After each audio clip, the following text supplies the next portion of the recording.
Oh yeah, thanks for having me. My name is Richard. I work I work across the Amplify framework teams and also on the AWS AppSync team. So I actually have worked on those teams since, and these are part of a larger organization, AWS Mobile, and I've worked across these since we launched them back in 2017. And actually worked across these multiple teams since we kind of just started with just a couple of Android and iOS SDKs, and now have like evolved into this entire framework that has to do with mobile and web apps and all sorts of mobile apps from traditional native iOS and Android to what I guess you could call maybe term hybrid applications from Ionic to React Native. I was actually part of the first kind of React Native launch inside AWS. As well as pure JavaScript mobile web stuff, React, Angular, Ember, things like that. And today, what I'm actually going to talk about is more of data layer in your applications and what we hear from a lot of customers at scale. I'm going to dive into details around what we see customers building, and especially a specific project around data that's offline and synchronized across devices. And I find this an interesting topic to talk about in general, but especially with developers that are building React applications, right? We all talk about performance and page load times and everything else. But an underappreciated area of these challenges when you're talking about how to really get high interactivity in your applications is this data layer and fetching data from some backend, right? This is an area that we've invested quite heavily, and we continue to invest and optimize underneath the covers here. So what do I really mean when I talk about data in your mobile and web apps? So the first thing is is what are like the requirements that AWS customers are building here, and what are they coming to us around? They're building all sorts of applications. These could be really high governance applications around enterprises like news or banking. They could be social games or social applications in general, whether those are new types of dating apps or meeting people in this time of crisis that we're in. Games, AR, VR experience, document collaborations, right? And to build these sort of things, you really need low latency when it comes to messaging. But if you peel the onion a little bit deeper and dive into it, what we find is that there's an overlap in these applications when it comes to how they want to operate online or offline, right? This could be you're in an area of poor geographic coverage. This could be you're going in and out of a subway in New York City, or you're going between buildings, right? It could even be just you've got bad connectivity when it comes to ISPs, or you just want to get data physically closer to the device, right? There's only so much you can do after a while. And so what I'm going to dive in today and cover in more detail is actually how we thought about this problem over, like I said, like a really more a 3-year period, but actually some of the work started even before then, some of the research we did. And I'm going to talk about some different concepts, how we are solving the problem today around when you're going to have sort of a synchronization system, whether it's online or offline, and the different programming models that arise to do this. Things like optimistic UI, but also just how you automatically get some of these things for free, depending on your strategy of tackling the problem. Highly concurrent systems, and the theoretical problems behind that, really what it comes down to data integrity and correctness. And you start to get into topics like conflicts and conflict resolution and consistency. I'm going to talk about like how we solve this with GraphQL, but I'm going to also talk about some of the issues that we saw when we evolved this problem over the years, and where caches are nice and also where they kind of fall down. And these are common topics that mobile and web developers, especially in the React ecosystem, see all the time. So first, let's talk about like what I touched upon at the beginning of that slide, which was like your mental model, right? If you're building applications, especially highly interactive applications for your customers, do you really want to think about updating parts of a store, or the differences between where the data lies on the back end and the local side and stuff like that? And ideally, actually, your mental model, like on this physical device, on this thing in your hands, is there's some cache or a store or something like this, whatever you want to refer to it. You want to put some data into it, and then you want to get some data out of it. And if you think about this as this bounded box, that's really nice, right? Because it's constrained to this one piece of the system. And this is how you should try to think about it from a mental model, and what we really want our customers to think about when they're developing apps on AWS. But there's a problem with this, right? And if you're not familiar with this concept known as the CAP theorem, this actually occurs in what we usually term distributed systems, which most of the time when we talk about that subject, we usually talk about it on the back end, like building large scale databases or WebSocket fleets or anything like this. And if you get some time, Google this, read a little bit about it if you don't know about it, but it comes down to a few points, right? And usually what these points come down to is like, if you have a distributed system like this, you usually have to have three things that you're trying to achieve, right? Like consistency of your data, the availability of this system of sorts, and also the ability to have partitions between different nodes in this network. But the problem is, and what the theorem comes to the conclusion is, you can only choose two of them, right? And most of the time, when you're thinking about the back end, especially in databases, most people think about this as like they sacrifice consistency to get availability and partition tolerance, right? To get some sort of failover. There's also other types of systems, like you could look at CP systems, for example. But from the client standpoint, right, you don't necessarily get a choice here, right? And let me dive into what I mean here, because an underappreciated fact is that they're really, like, your mobile and web apps, when they're interacting with an API, you are subject to this law as well, because there's ultimately a partition, and this is the ultimate distributed system at the edge. And so what I mean here is, like, when we're thinking about the backend, you've got this partition, right? But you've got that on your client communicating with your backend as well. You've also got some other concepts that go between the client and the backend, such as stores. You've got caches.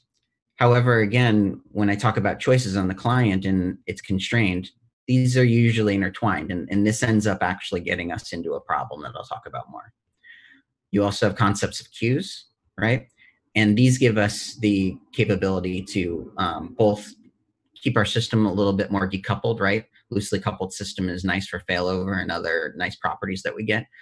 But it also allows us to do safe recovery, exponential back off and retry, all sorts of things that give us some back pressure in the system. Now let's dive into this area of these caches and stores and why I called them out, right? So if you dive into computing, caches, they're all over the place, right? You look at CPU registers, you're going to see them there, right? Common techniques, you start moving things closer together, even at the microsecond level. They start working better. And then when you look at database structures and so forth, you see them. But when we build databases, we don't just push caches all over the place and start updating them, right? Like if you've ever worked with something like DynamoDB or a relational database like Postgres or MySQL, you're not just interacting just with a cache, right? You actually have these different data structures behind the scenes, and to some degree, when you want to query them, whether it's a traditional relational database or the quote unquote NoSQL ones, even document databases, they usually have some sort of a data structure that gives you high performance and other nice properties. These are usually constructed with things like logs and B trees and so forth. Now, if you don't have these data structures and you start treating like caches either on the back end or locally as databases, you get into trouble, right? And usually this trouble happens when you're starting to mutate data. And this is where you fall into the trap of that these caches, and you've probably heard this phrase before, caches are not databases, right? And there's a reason for it, because fundamentally what you're trying to give to your users of your applications, whether you're a back-end or a front-end developer, is some data integrity and consistency, and they don't want to see the wrong data, or worse, they don't want to make alterations to their data say it's a bank transaction or something else, and lose that record. So historically, when we first started tackling some of this problem, using the tools that we had available to us, we were trying to integrate, tighter with the GraphQL community as a whole, and we still support some of these patterns, but I'm going to kind of talk about where they get into some trouble, right? And you might be familiar, if you're using GraphQL, with things like either creating your own caches on record, and this is a technique many tools use. In the AppSync side, we leverage the Apollo cache for some of these things. And what we would do is we'd give you like basically a write-through model to where you could make some changes. And first of all, if you just did queries, we'd pull this down and persist the data to like local storage, or on React Native, we use async storage and stuff like that. And already this has some problems because you need to, as a developer, do some code with things like optimistic UI. I'll show you a little bit more on that in a minute. If you want to just even do simple structures like a post with comments, now you've got some reference counting and nested loops that you have to do on relations. And then you compound this problem by trying to use techniques like local state management along with this remote state management. And your mental model of programming gets extremely messy, whereas you should just be focusing on your actual application data. So what does this mean in like a practical example here? Let's say that I did some sort of a query and now I've got that local database that's bound to my application view, right? I've got some React component with a bunch of, I do a query, and this is supposed to represent everything that's in the dog category, right? A bunch of dogs. But I do some operation locally, and it updates that record to from a dog to a cat. Well, that's a bug that I introduced by a local mutation, whether I meant to or not. But the actual logical query that ran against my database on the back end when I represented this cache locally is now inconsistent with my local view of the data, right? So it kind of messes up your model, and then when you start to update these caches, you have all sorts of checks. Now you, as the application developer, that are responsible for updating in the client, and your kind of time is all spent just on this one area rather than what you could be doing, which is logic in your application. So what are some things you could do about this, right, to kind of control this a bit more? Well, if you start to go down the research route, you'll find a lot of things here. You'll find some concepts known as operational transforms. You might have seen like Google Wave and things like that in the past were built using some of these things, and that's really nice for textual collaborative applications. Like I want to build like a shared whiteboard or a shared document or something like this. Then you'll also see some things like CRDTs, which if you look them up are things like commutative and convergent replication types. And ultimately, commutative, what we're talking there is like, we want some sort of associativity when we have mobile and web apps. And that might be a scary term mathematically. It brings back memories from high school algebra or things like that. But really what we mean when we're talking about some sort of sync protocol or data structure to build into our applications, and we talk about associativity, we mean I've got lots of applications out there, lots of users. And again, we've got that partition between the client and the backend. And I don't know what order these operations are going to come in. So I need the associativity so that whatever order they come in, I still can get some deterministic way of converging to state in my application. And if you do a little research on these have pros and cons, right? CRDTs have commutativity. OTs don't, but OTs where they don't need to manage state, you do need some state management in CRDTs. And this is ultimately where you have some trouble.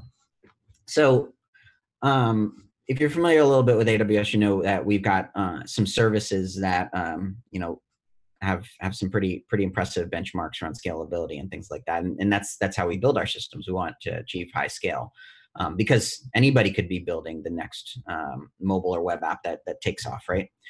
And you end up building in these data structures. You use these things like vector clocks, or maybe they're timestamp based, maybe they're causal based. It kind of doesn't matter, but you need some way of tracking like state in these of the different actors in the system. And by actors, I mean all of these different applications and the endpoints that are using them.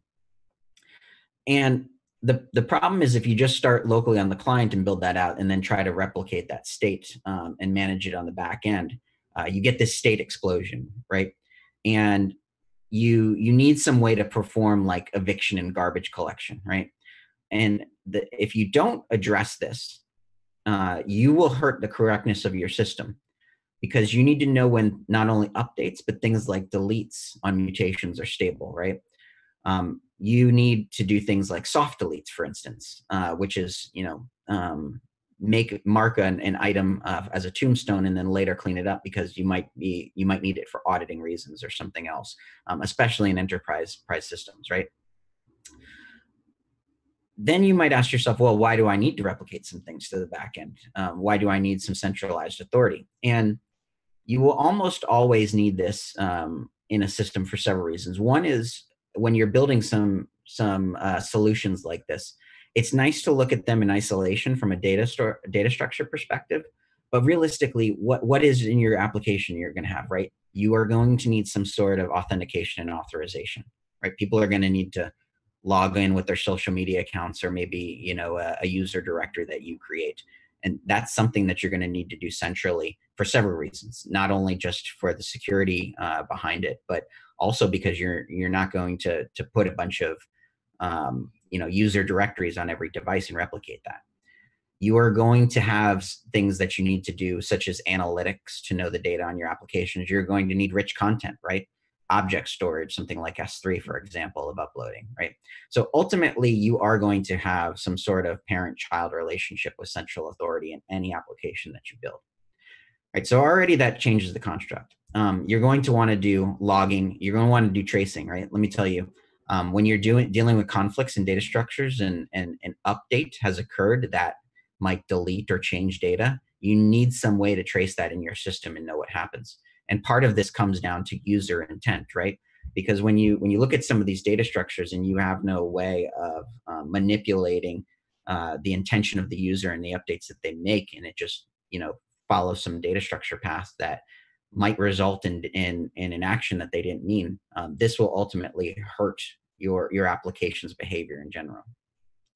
And so when you start to look at these and you have that central authority and you try to mix these sort of data structures with that model, you run into a couple of issues. One is this kind of scaling issue I talked about, right? You get what's called state explosion. You might also hear this term called a sibling explosion with the different actors, right? So different actors in the system, these you can think of them as children, and you need to keep them in sync, right? Because each one of these clients is effectively a partial replica of some sort of database state throughout the system, right? Then you use these things called version vectors, and the length of them grows linearly in your system, right? With the number of actors in the system, right? And then it becomes linearly the numbers of actors and the numbers of elements throughout this system, right? Like if you look at in a CRDT, something known as like an OpDOR set comes with this space complexity. So trying to actually store that in a database and then having a central authority, it becomes not only difficult to reason about, but just from a cost and computational perspective, it's going to start falling over. Then the other thing is like up-leveling again and looking at the business aspect of this and what the applications that you're building are is when you use these distributed, kind of client-only data structures to build some of this without central authority, you have to think about what you're trying to build, right? Web services are the authority, and they don't suffer from the problem of async concurrent operations, right? So, for example, let's say that you had like a bank account, and you need to do balance of a payment, right? There needs to be some sort of commit and then acceptance agreement that takes place because the client is ultimately an optimistic suggestion. What if your account was overdrawn or something else like this happens? So diving into this a little bit more, like you can kind of see some of the problems here. Now, the other issue is, if you go back to what I originally talked about, historically in the system, and then talk like those two types of, like my first slide on the two types of application flows that you're talking about, is you're going to have all of the synchronization that happens not just offline, but even synchronization when you're happening real time, right? And this means that you've got effectively two streams coming into your application, right? You've got this real-time layer of multiple clients concurrently updating the system. And then you've got clients that are offline making changes and bringing them in batch. And this problem's actually been studied quite deeply. One area is in big data systems that I'd encourage you to read. And we actually take some inspiration from this to solve this. To where you basically have a merge operation that happens in a very specific sequence, especially in real-time trading systems. So if you get some time, it's an interesting read. Read about this Lambda architecture. It's not AWS Lambda, it's just a general design pattern. And what I mean by this pattern, though, is if you want to merge data in a system, right, through synchronization, it happens three ways. So you can imagine, like, I've got my query results. If I want to see what the latest state of the system is, including what other clients have merged to. If I'm offline, changes that I've made to my operations, and then latest real-time data that's coming in. So the kind of philosophical question here is, what happens if you've got like in-queue mutations and data with a high velocity of subscription results, right? Imagine a trading style system. So as a simplest example, let's say there was no mutations. Let's say I'm offline and I come back online and I want to get some of my data. How does this happen, right? I start this process of loading the data, and I start my transfer, right? But I've got physics at this initial time that it takes, from T0 to Tn to finish data transfer. But if somebody else did a high velocity and a small mutation over the wire or on the back end of that data, I might now be out of sync if I didn't time this correctly, right? Because I need to reconcile it at a certain point. And so this was another problem that we saw over time as we were really investigating this and building these. And it gets even harder than when you're trying to now serialize these and sequence them into a cache. All right, so those are kind of the problems. Let's talk about like some of the solutions here, or at least how we went about solving them on the AWS side. So we decided that we had AppSync on the back end, which is you can look into sometime.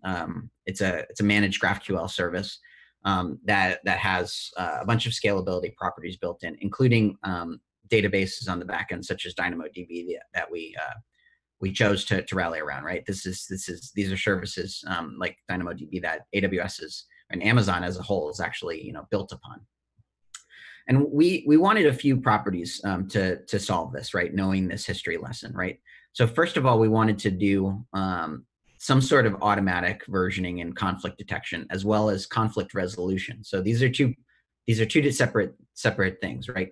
The ability to detect issues, and then the ability to resolve them in some way, especially solving some of these central authority problems. The other thing was, as I kind of showed you in the beginning, the problem with like these caches, didn't want to have to put that burden on developers, right? We want to have this nice mental model of just this local first programming model. So like you'll hear these terms sometimes from people talking about this as like local first or offline first. That's kind of a concept that we really wanted to rally around. The other thing too is you can imagine people going online and offline and doing some of this state replica idea.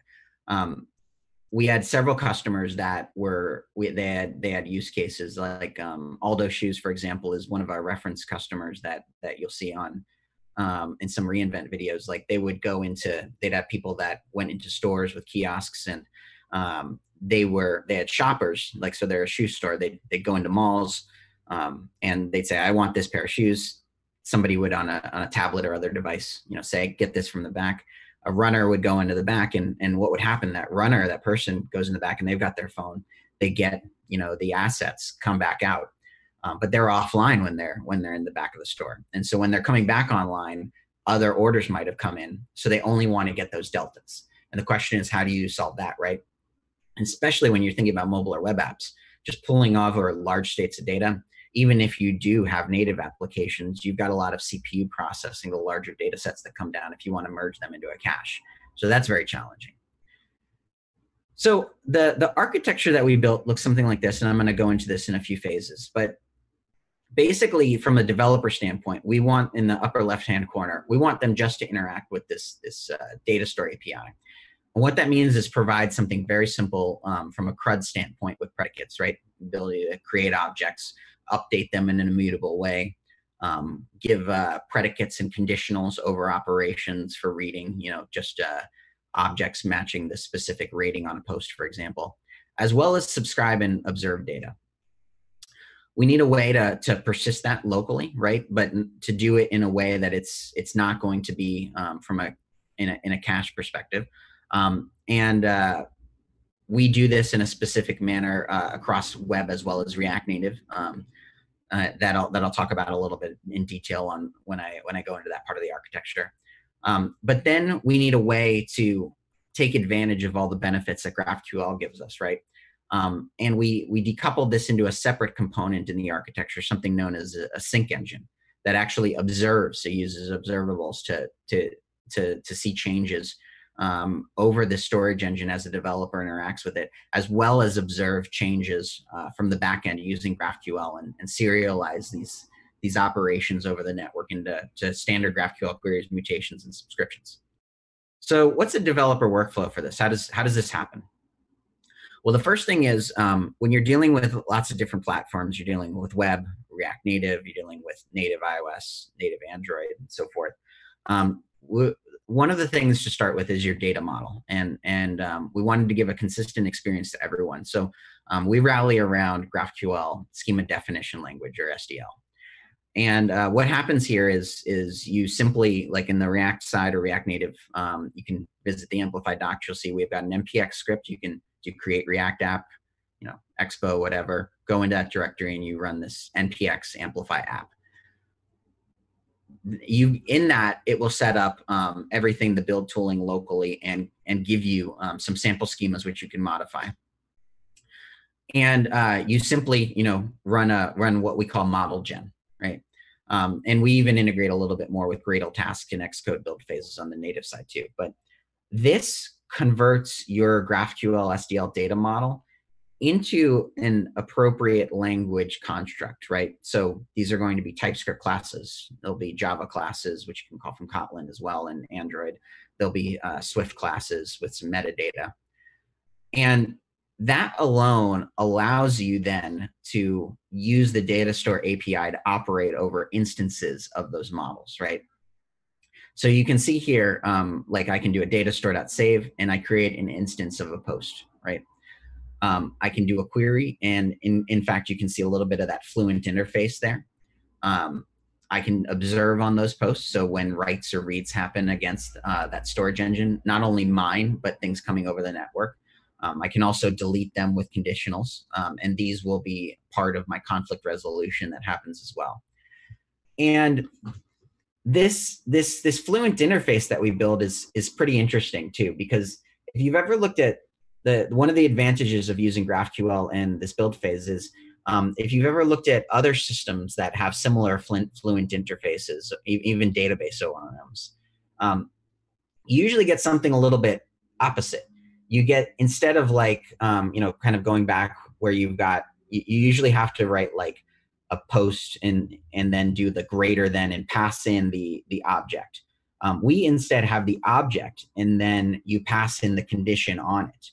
And the reason we're able to do that is because we can use type inference.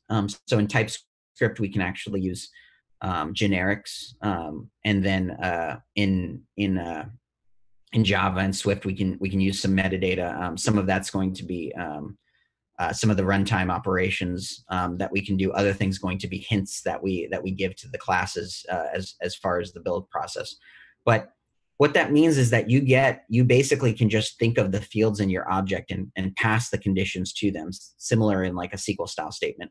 Again, you as a mobile and web developer are not thinking about the convergence or conflict handling that happens in the overall system. you're just operating over your local data that's been synchronized locally. So anything that happens is going to be pretty snappy there, because you've just got the physics of like effectively the local write to the persistence layer of choice that's on your device. So what do I mean there, right? So tearing that architecture from before apart a little bit.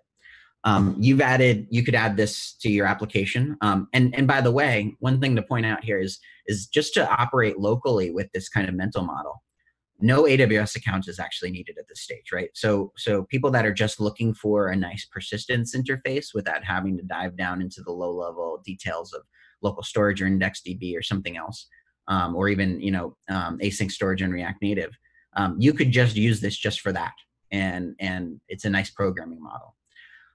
And so what actually happens is we create something from these models internally known as, we have a thing called a model schema, and then a model repository. And so when you use that Fluent interface to program and save or update or delete or observe operations, it converts underneath the covers using generics in the system that we've built to one of these persistent storage mediums. So we use an adapter pattern, and then if it's web, we're going to use IndexedDB. We create a bunch of nice indexing structures. In fact, we've got even some more optimizations that are coming next week around this to allow progressive loading of data, even if you have like thousands of records on the back end. We did some benchmarks the other day that were around like 80,000 records syncing, and it was pretty impressive that you could load these things even with pagination from the back end and get like the 5th page first before even the entire data set loaded. So we use things like that on web. On React Native, this adapter pattern allows us to use async storage. We're probably going to open this up a little bit more in the future and do some native bridges as well. But it allows us to give that consistent interface for programming to all developers with offering different adapters based on their platforms. And you could even like look into building one of these yourself in the future. And then if you decide to push your application to the back end and synchronize, first of all, again, we actually use this MPX script for this, but you could use the Amplify CLI too. It actually uses the Amplify CLI underneath the covers. And builds CloudFormation and stuff like that. But we provision your infrastructure behind the scenes for you. So we'll create a GraphQL backend without even logging into the AWS console, in fact, using AppSync. We'll hook up all of the GraphQL resolvers for you. We build DynamoDB tables appropriately, not just for regular synchronization, but also Delta Sync that I'll talk about in a second. And over the network on both ways, we serialize these models from the strongly typed objects that you have in your TypeScript classes locally to network operations using GraphQL for queries and mutations, including offline persistence. And then when operations are coming back in, either from the request response pattern with queries and mutations or WebSockets or subscriptions, we do the reverse serialization, such as persisting it in the storage engine, which then of course will fire your observable to your client application. And this works across platforms too, because we store some of your metadata in the Amplify console, which is a CI/CD system that we have. And why this is really nice is you could imagine, even if you're just a pure React shop, right, with React and React Native, you could actually start on just like web and build your entire back end and then do a pull with the Amplify CLI to the Amplify console. So it's actually Amplify pull. And it will have that same backend, so shared backend across multiple systems. And then before doing a build locally on that other platform, you could add fields, remove them, whatever you want, do that same model gen and have that nice programming interface.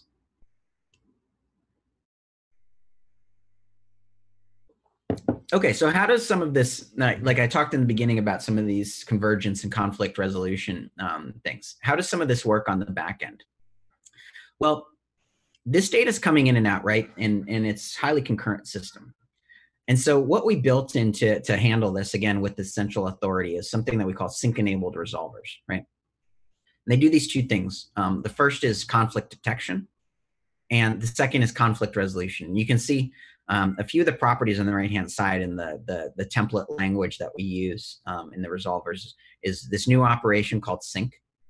And then we have an optional field known as last sync time. This is actually what we use to determine how we do delta sync that I'll talk about in a minute. But the conflict resolution is kind of nice because this comes back to my original points about looking at some of these data structures, right, and why central authority is needed. So first of all, we offer just a standard optimistic concurrency, right? So the way that we do this is behind the scenes, AppSync actually uses monotonically increasing counters that we put versions of these counters on every object that comes in, and we store it actually in the database. And having that central authority when it comes to making decisions on data, if it should be deleted or not, gives us strong controls around how we know that we can converge to singular items when they're written to the database. But the other thing is, like, you're going to want business logic intermingled in this process. So imagine I have a banking app or a chat room app or something else, and I want all rights coming in to automatically go through the standard conflict resolution process, unless like the admin is named Patrick, right? When you run this conflict resolution process, you can go through a Lambda function, even on individual fields in your types, and we passed in all sorts of information like the previous object in the database that was accepted, the proposed one, the identity of the caller. And if it matches this condition, you can do whatever business logic you like and just return the result that'll be sequenced back in the system. The other thing that's truly interesting here is because we have all of this GraphQL type information, we can do some intelligence on the fields to not lose data and automatically converge to objects when we can inspect the object that comes in. And I'll talk a minute about how that happens. So what do these sync-enabled resolvers do? Well, they first of all allow you to hydrate the data store in a process that we call like a base query. This is just when the app starts up as well as it runs on a periodic sweeper process. By default, every 24 hours, but you can tweak it. Maybe you have applications that are really high volume. Maybe you have applications that are really long volume, like somebody on a cruise ship for 6 months. But in between these base hydration processes that happen, or the global catch-up, you might want to get just some of those short updates. So these sync-enabled resolvers control that as well by using DynamoDB queries. And it also allows you to filter subsets of your data. And we're actually working on a proposal here to give, in a feature here in the upcoming weeks, finer grain control over the filters to where you'll be able to do it in your data store configuration on your models. The other thing that it handles is it works with the data store to do that three-way merge of that query, the mutation, and the subscription results in that ordered fashion that I outlined earlier. So because the clients subscribe to updates to models as well as do these queries and mutations, we sequence it by when systems come on and offline, they will get the subscriptions, but essentially put them in an incoming queue. Then they'll do reconciliation between the mutations and the queries by ensuring that you get the latest results that are in your backend data source. Run reconcile those offline mutations that you've made, and then after these things have converged, start applying subscriptions to the overall system so that you actually get the latest state of the system. Again, without the developer having to think about this complexity. So the delta sync thing that I was talking about, right? And it's kind of conceptually clear of why you would need it at first, right? Like I was talking about earlier with that example that one of our customers had is you don't want to always run large GraphQL queries, right? You could do this, but you usually end up, again, talking about historical things that we ran across. You tend to have to do things like client filtering. Now, the problem with that is for significant data sets, and honestly, they don't end up being that significant before you start seeing like flickering in your apps or other things, is they're CPU intensive, they're slow, and even again, to reiterate, they're very error prone and inconsistent, right? This means you as a developer have to manage that state and merge that into your local store. So the way that we do this is you can imagine like this being the client speaking to the AppSync backend over GraphQL. we actually create what effectively you can think of as kind of like a secondary audit log, but it's or kind of a transaction over time of the table, and we integrate this with this versioning process that we control on the back end. So you can imagine, like, I've got a post, right? A post object that I created in GraphQL SDL with this sync enabled resolver, and I save the data. Now, what happens on just a regular write of a new object is it's going to be saved to two database tables. So the one on the left is what you could think of as a base table. The one on the right is our Delta table.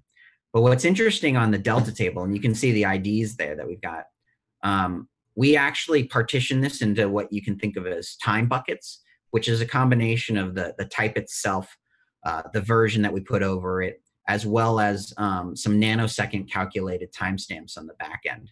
And we give it some other information, like the time on the host in the back end, so server generated time to account for clock skew and so forth, that we put records in the table along with a TTL marker. And this allows us some nice things, right? So the first is when we want to do that base hydration or periodic sync, we're able to get base information from that first table that's got that's our ultimate source of truth. It's got all our records. And then we pass some of this metadata back down to the client, like the object version, the last changed at time, if it was deleted as a deleted marker, because we do soft deletes in the system automatically for you.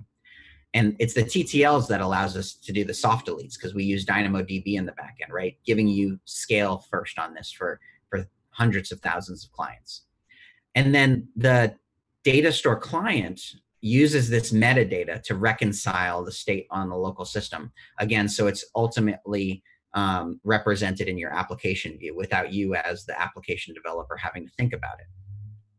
But then if your client's going on and offline between that periodic catch-up that you can configure, if it's between that time and it just wants to get the deltas, it already got that last changed at time from that information when it did a write or a query that was generated in the server.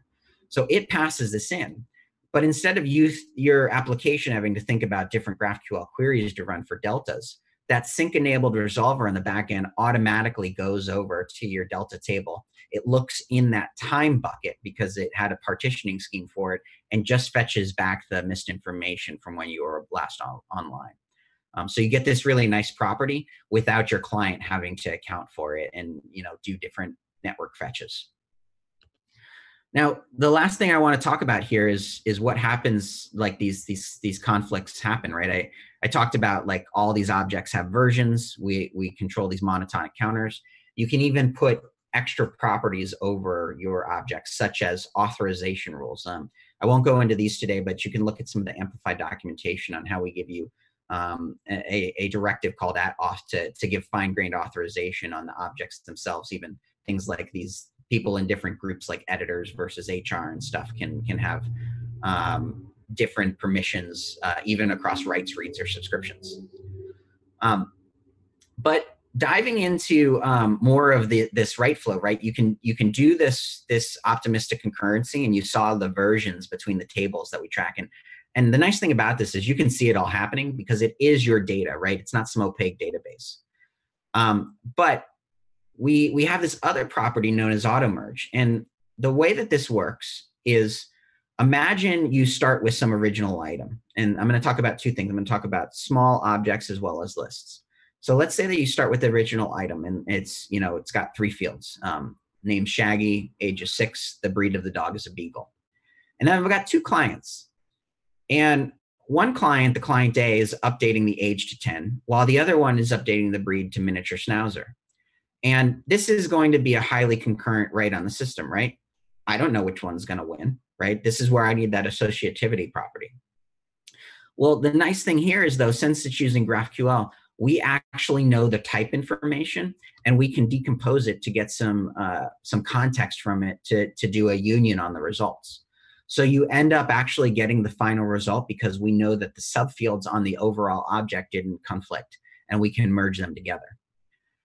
And this sort of operation isn't just true for scalar types, it's also true for lists, right? So you can see here, and by the way, with lists, We not only handle standard lists, but we handle sets as well. So you can decide whether or not you want to have deduplication in them or not. But you can imagine, you know, Shaggy here, his age is updated, isn't updated, but he is a miniature schnauzer and he's just interested in toys. But maybe he's also interested in cats and dinner. And I would love multiple people to, you know, maybe this is Shaggy's parents updating, you know, his interest. We'd love to do those operations without losing the context. The end result of this, actually, since we know a list, we can actually union this information as well without losing context. So I know this was a lot of information. Hopefully some pieces of it, even if you're not going to use data store, actually were interesting a little bit more, and you can think about the problem space. We'd love to hear from you more. I put a link to a deeper dive demos that we've got on this and more deeper dive on the information. As well as we've actually just started launching a Discord channel recently. So if you're interested in engaging some of our team there, I advise you check it out. So yeah, thanks. Patrick, back over to you. You know, I have a few questions to ask. So a lot of information, a lot of details about how the backend works. But you know, from a developer's perspective, how much of the details, like the concepts and patterns that you talked about today, Lambda, auto merge, optimistic concurrency, how much of this is required for a developer to know when working with GraphQL, Amplify, and DynamoDB? Like, you know, as an SDK user, what is Amplify doing for me to make working with database consistency and making sure that my CRUD operations are performed and taken care of properly? Yeah, you really actually don't need to know too much. I mean, it's more you have the capability, like, to dive deeper if you need to. We try to have a programming paradigm in general to where, and we don't always nail it right across our entire suite, but we try to have a programming paradigm where people can start very simple, and then we follow a philosophy of like progressive disclosure of complexity. So you should be able to start very small and operate over simple data types. And then, Yep. like, let's say your business takes off, then at that point, you can actually do some more Go control. deeper. Yeah. So things like NPX, the CLI, AppSync, these things are kind of helping me. But if I want to take a deeper dive, if I want to go deeper and get into more of the details, I can. Yeah, I mean, as far, if you are familiar with the React ecosystem, React Native, Yep. and you can start an app and you can NPX inside of that app, you could get started without any backend knowledge whatsoever. Does Dynamo choose a certain kind of consistency for its database, or is it something that you can like toggle or change?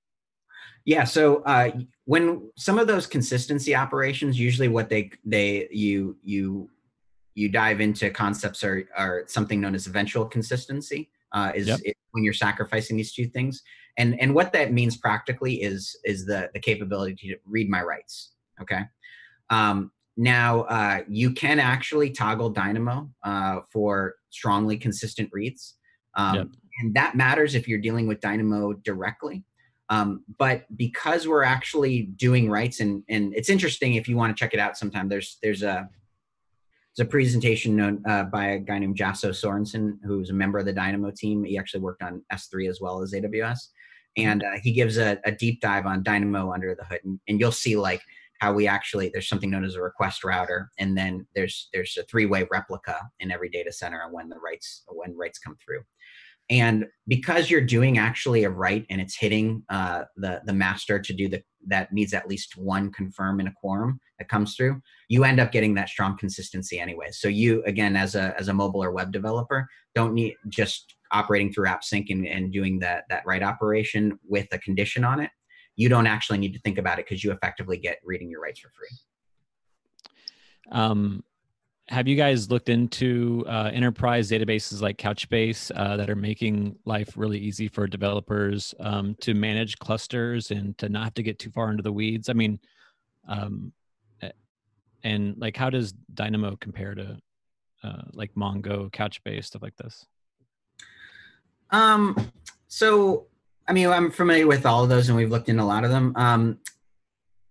We don't really like to focus too much on what some of the others are doing. Yeah, I mean, that's kind of up to our customers to use their judgment and do some evaluation. That being said, there's been a lot of people that have used some of those solutions and ended up moving over. I'd say, like, it's ultimately up to you, right? Like, which is why we tried to actually let customers focus on their programming paradigm here, and then do Yeah. their own benchmarks and compare them. Like I talked about, we've done a lot of benchmarks. Like I had one member of my team, he actually did a synchronization of 84,000 records using data store the other day in DynamoDB. And it was like in like a minute and a half. And then he did, it might've been 1.5 million records or something with React Native on his physical phone. And it took 15 minutes doing a synchronization, right? So, I mean, like, again, these aren't like official numbers or anything, but these, we'd encourage you, if you use some of this, to try some benchmarks yourself. So I've only used Dynamo once, and it was the other day in the AWS workshop. And one of the interesting things was kind of the way that you query it, and also how you query databases like Mongo. Have you guys ever looked into providing either a query language, either like GraphQL or even SQL, to allow people to query DynamoDB, so that it makes it easier for them to come from either a relational background or a graph background, and make it easier for them to work with the database? Yeah, from the GraphQL perspective, that's exactly why we offered AppSync, right? There's lessons learned here, right? Like why do some relational databases have issues at times, right? First, like if you read the literature on this, what ends up happening is a lot of SQL databases, and this is kind of why Amazon built Dynamo, is if you look at the common patterns, like 80 or 90% of the operations that people run end up being key value lookups most of the time. Yep. If you end up then looking at how those databases, like relational in general, like how do joins happen, right? Joins, if you look at from an algorithmic standpoint, or you look at like, normal forms and stuff like this, they end up with algorithms like hash joins, to where you create some sort of multi-map structure and have to iterate and loop through it. These end up being like extremely CPU intensive, especially when you try to do them across, replicas, and have this high availability and partition tolerance, right?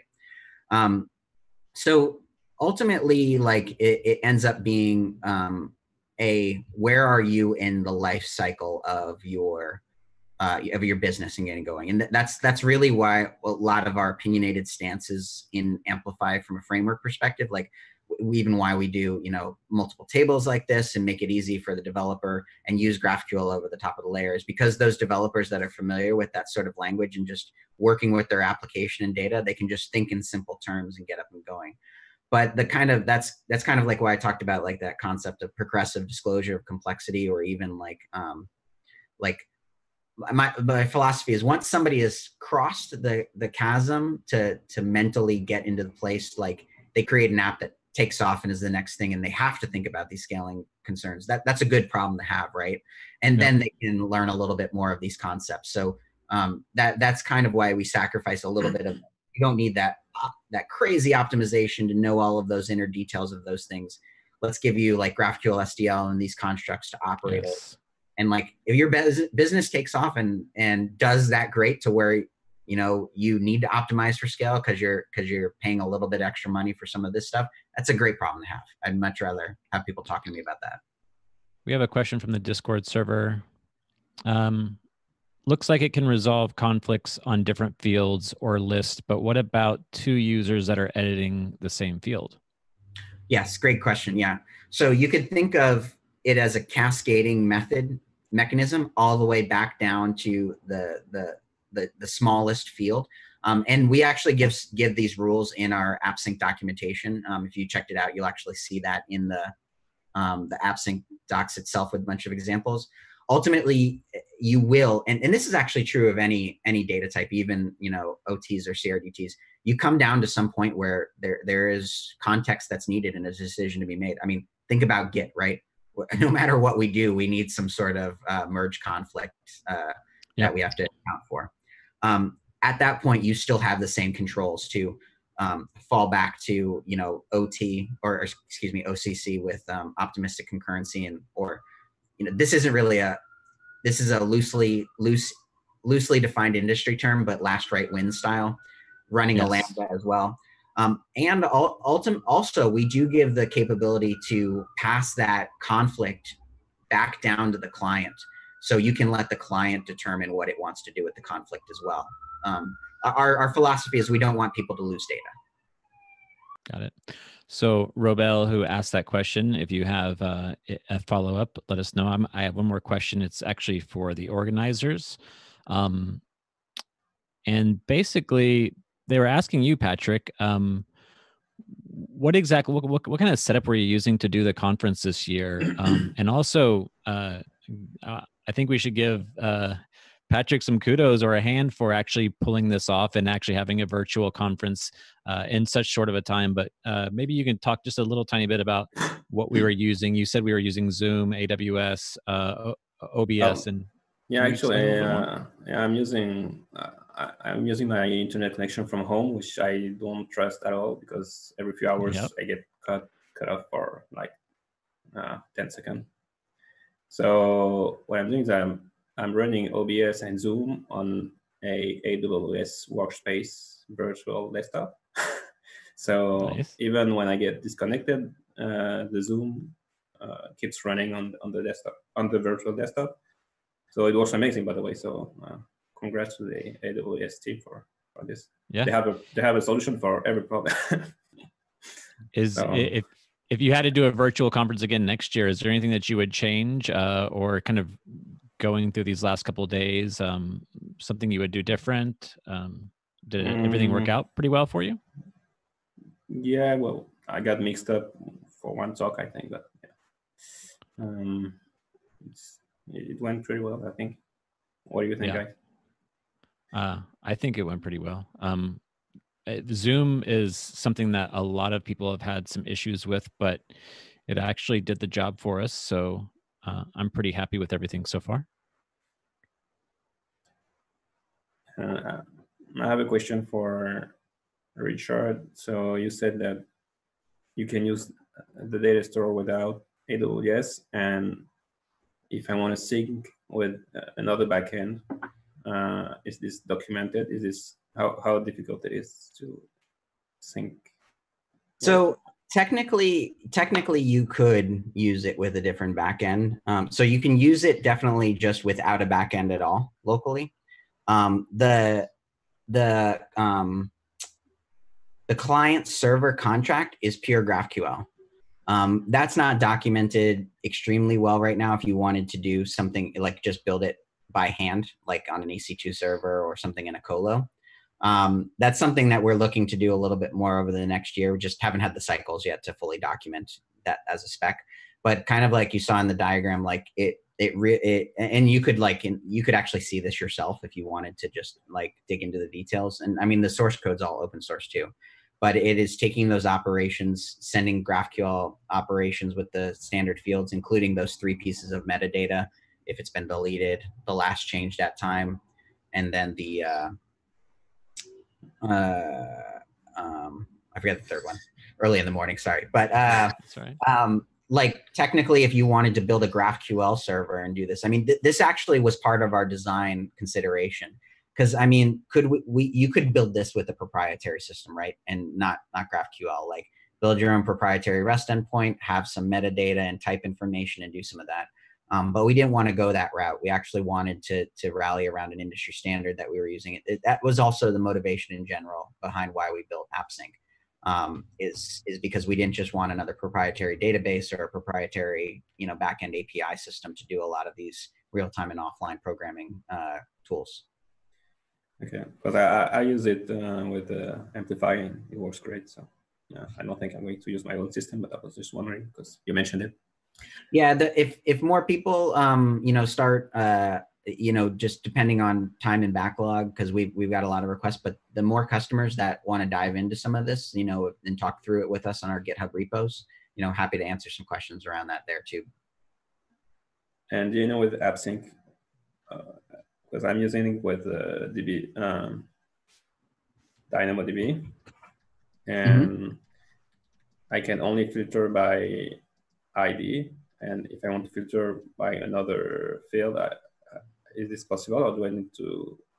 How does this work? So I need to create an index on the DynamoDB side, and then it will work in the GraphQL endpoint, or? Yeah. So when you use those predicates in data store, those predicates actually go to the back end, including on the conditional on the writes, like if you did a data store.save. So what we actually do underneath the covers is that our offline queue of like queries and mutations is basically a big hash map. And if you're updating items multiple times, we basically will overwrite that unless you actually use one of those predicates.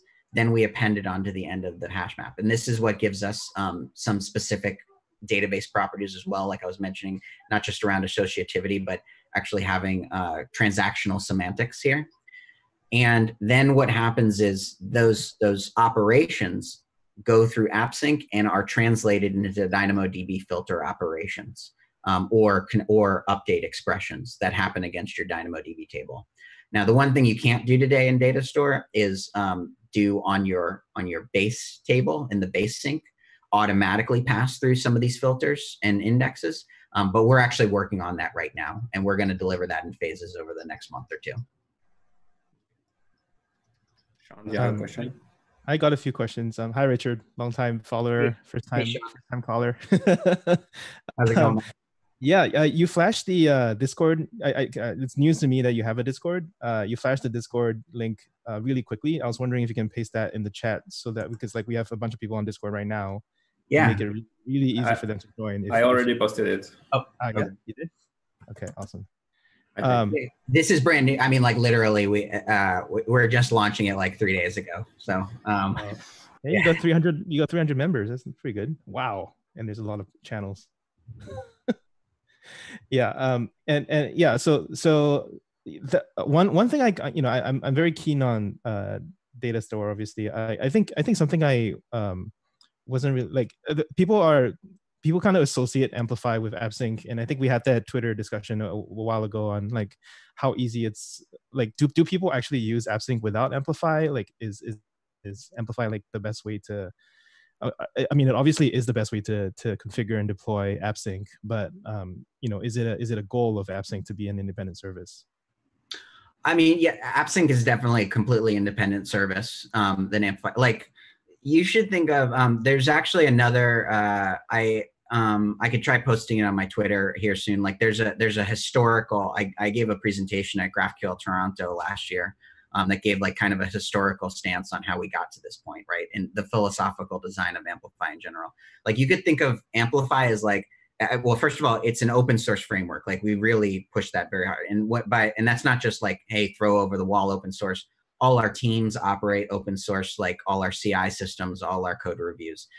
All of our on-call on all of these teams rotate and work open source, even critical bugs or releases, everything else. I mean, like we embrace it day to day operationally. And so the framework itself, is it like the first 100% open source AWS team? It seems like it. I don't know how to speak to that. I couldn't speak for all. Yes, yeah. But I mean, like this is like a big piece that we've embraced, and again, like we don't always get it right, and we can't always respond to everything. But I mean, like operationally, like every aspect of it is OSS from that perspective. Now, the framework itself has 3 pieces. It has the libraries themselves, and by the way, this is kind of, we use the phrase libraries because SDKs in the traditional sense, our services are code generated to SDKs. So you can think of like we have a different format internally, but like if you took Swagger from a REST API or anything else, you can basically create SDKs from that stuff, right? You do some code gen and then spit out some language of choice. The layer we hand write over the top of that is what we call the libraries. So that's the Amplify libraries for JavaScript, iOS, and Android. Now that's one piece of the framework. The other piece is the CLI with the toolchain. And then the third piece is all the UI components. Now the services underneath that, like the design for that is to be declarative and category based because we want these categories to be around use cases that mobile and web developers end up building in their apps. Like a category could be auth or analytics, or in this case, data effectively, right? But the implementations underneath the covers can change, right? They can be all sorts of things, which is why, like, for example, the auth category, yes, Cognito is one of the main things that's supported, but if you look at it, we support auth 0 for certain flows as well, right? If you look at the analytics category, by default it's Pinpoint, but Kinesis is supported in there. Amazon Personalize. You could write your own plugin for that if you really wanted to, and we've had other people do this. Now, under the covers, there are certain core services that we consider, you know, foundational because they've got the most functionality, like Cognito for auth. But on the data side, from API and even traversing into the auth features, is AppSync. But the AppSync team, you know, I work with them you know, I launched the service and I work with them day to day, you know, across these. That is an independent service. And so while we want that to be a core engine of Amplify, there's all sorts of other bi-directional use cases, right? Like people, you know, call Amplify from backend microservices, you know, with Lambda, you know, whether it's Node.js or Python all the time. There's people exploring service to service, like the east-west problem all the time. And that's got nothing to do with clients, but that's a hard space, right? Well, actually, it does have to do a lot with clients, just not mobile and web clients. Like, so people are still building tooling and for these things. We have people building data lakes that are completely independent of Amplify, right? Because they want data governance, and the nice way to do data lakes with data governance is using GraphQL, right? This is a whole area that's really starting to be explored more and more. And then from a client perspective, right, we've got a lot of customers using Apollo. There's still a lot of challenges that, like I was touching upon, that I love Apollo. It's a very powerful tool chain, but lower level controls also bring with them a lot more responsibility for you as a developer that make things like offline programming a little bit more difficult. We've got customers that have used Urkel in the past, even people that are just building, you know, simple fetch APIs as well.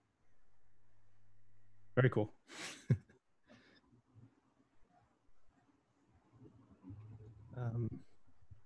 Any other questions? Let me check the Q&A one more time. Nope. Yeah, also big thanks to Swyx for coming out and helping answer questions and ask questions. Yeah, questions. No, I had to catch the end of this talk. I've been you know, trying to learn more about AppSync and Amplify for a while. So and it's the last talk, right? So. Yeah. Yes. All right. Cool. Well, thanks again, Patrick, for having me. And thanks so much, Richard. Hopefully I can see you in person next year. Yeah. Yeah, hopefully. Thanks for closing it out, Richard. No problem. Thanks, guys. Take care. Thanks. Cheers. All right. Thank you.